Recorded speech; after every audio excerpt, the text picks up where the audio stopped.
Hi, I'm Ernie Conover. It's often necessary to leave portions of a turning square and not turn them around.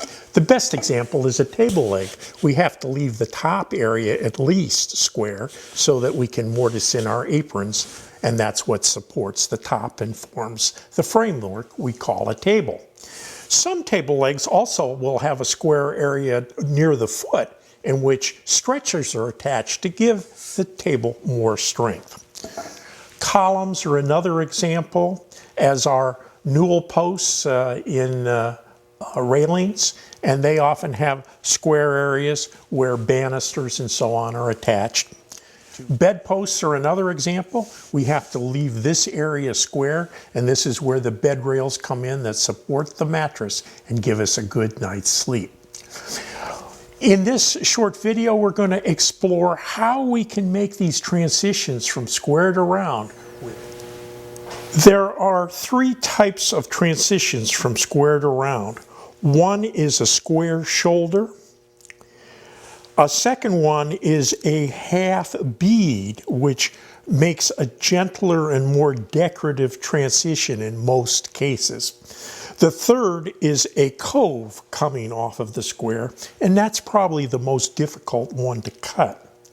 We'll look at each in turn, starting with the square shoulder.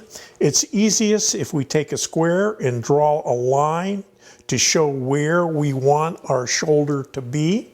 It only has to be drawn on one edge. And we're going to use a sharp skew chisel ground to a long bevel.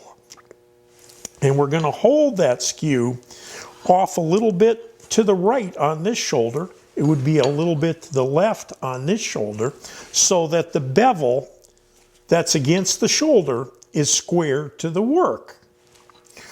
We'll start up our lathe. We have the skew really upside down with a toe down, and we're going to touch a little bit high, and keeping this dead level on the tool rest, we'll touch right at our mark, and then we'll back cut. And this is like chopping with an axe. We make a cut on one side and the other, except that the cut on the left side is always dead square, where this one is at probably up to about a 45-degree angle.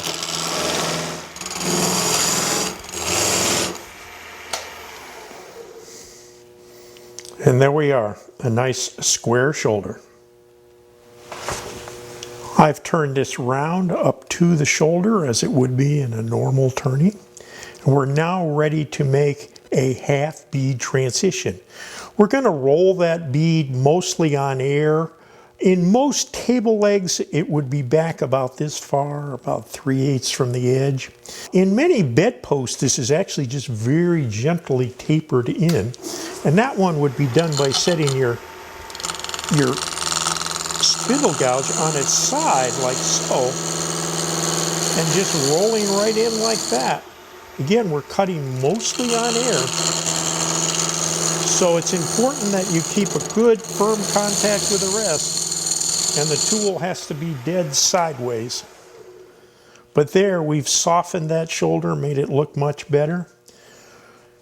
Most typically, it would be done like this, with starting right at that pencil line and rolling a half bead right around like that, coming around to dead sideways, bringing the handle towards the camera, and coming right into the root of it like so.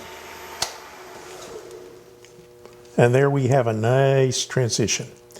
Now let's take a look at cutting a half cove away from the square area on this end. And to do that, I'm going to turn the piece around in the lathe. To show that anything can go wrong in these little videos I make, I did a perfect job of making a cove transition on the far end of that spindle, but I forgot to turn the camera on. So no mind, I've made another shoulder here, and we'll do it all over again this time with the camera on. So here we go.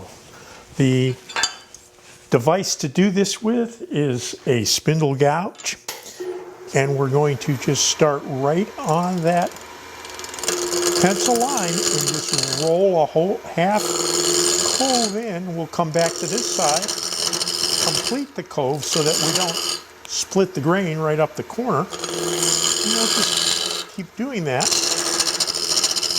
until we get down to where we're round. And you can sort of feel that generally. Just barely round right there.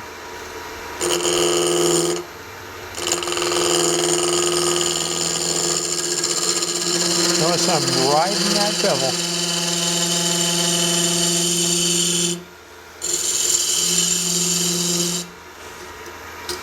Tailstock's just a little loose. That chatter goes right away when I tighten it. And there we go. A half cove transition, which is the opposite of this one. Give this technique a try. It isn't hard to do. You do need sharp tools, and a little bit of speed helps. I'm running just a bit over 1200 RPMs on this job.